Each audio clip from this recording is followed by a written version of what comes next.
Is brand safety just an excuse to censor views that you don't like? Hi, everybody. My name is Greg Crable, and this is my podcast, Something I Learned Yesterday, where I take one issue, usually associated with the world of publishing, and try to explain it in 3 or 4 minutes. A big story in the publishing world right now has to do with GARM, the Global Alliance for Responsible Media. It's an advertising group dedicated to promoting something called brand safety. Brand safety means making sure your brand isn't associated with bad stuff. Now, I had a little conversation with ChatGPT about this today, so I'm going to include some quotes from that conversation. Here's what ChatGPT says about that concept of brand safety. Brand safety in the context of advertising refers to strategies and practices that ensure a brand's advertisements do not appear alongside content that could harm its reputation. This includes avoiding associations with hate speech, violence, fake news, and other forms of inappropriate or offensive content. The goal is to protect the brand's image and avoid negative perceptions that could arise from appearing in or near harmful content online. Now, for example, if an ad for the Crable Group appears next to an ad for OnlyFans, people might think that I support or sponsor OnlyFans, which I don't. I do advertise in Bo Sax's email because I want to be associated with that type of content.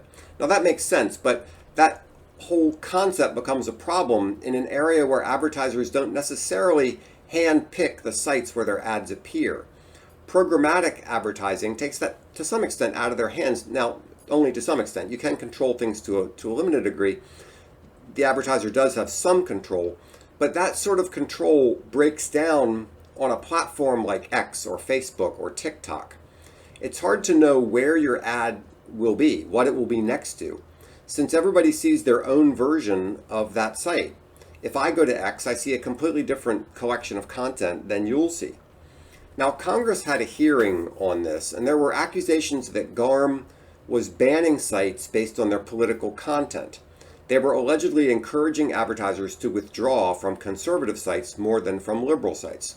Now, I asked ChatGPT about this, and here's what it said. Recently, GARM, a major advertising industry group dedicated to promoting brand safety, has come under significant scrutiny.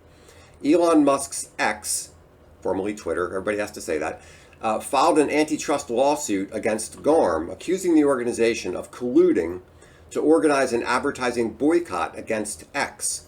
The lawsuit claimed that GARM was instrumental in encouraging advertisers to withdraw billions of dollars in spending from the platform due to concerns about brand safety under Musk's leadership. Now, as a result of Musk's lawsuit, GARM has now shut down. Here's more from ChatGPT. GARM was established by the World Federation of Advertisers in 2019. It was formed in response to growing concerns among major advertisers about the rise of harmful content online and the impact that associating with such content could have on their brands. So, what does harmful mean? Some people think that certain political views are harmful in this context. That is, they don't want their brand associated with that political view. In other words, this whole episode is another wrinkle in the growing ideological divide in this country. Opposing views aren't just opposing views. They're evil, they're hateful, they're disinformation, and all the other words we use. It seems there are only 2 ways out of this mess. The first is for people to stop assuming that because you advertise your widget on somebody's show, that means you approve of that show's political opinions. In fact, I seem to recall that radio stations regularly announce that the views expressed on their show are not necessarily reflective of the views of their advertisers. But nobody seems to believe that. And when somebody says something controversial, the first thing the agitators do is go after the sponsors of that show. So this leaves option number 2, which is to allow brands to pick the ideologies they want to be associated with. An organization like GARM wouldn't be able to pick some kind of universally safe places because no such thing exists. One person's safe is another person's harmful, which means that we're probably going to need different advertising groups for the left and the right, further dividing an already divided country. I don't like it, but that seems to be the conclusion from this episode.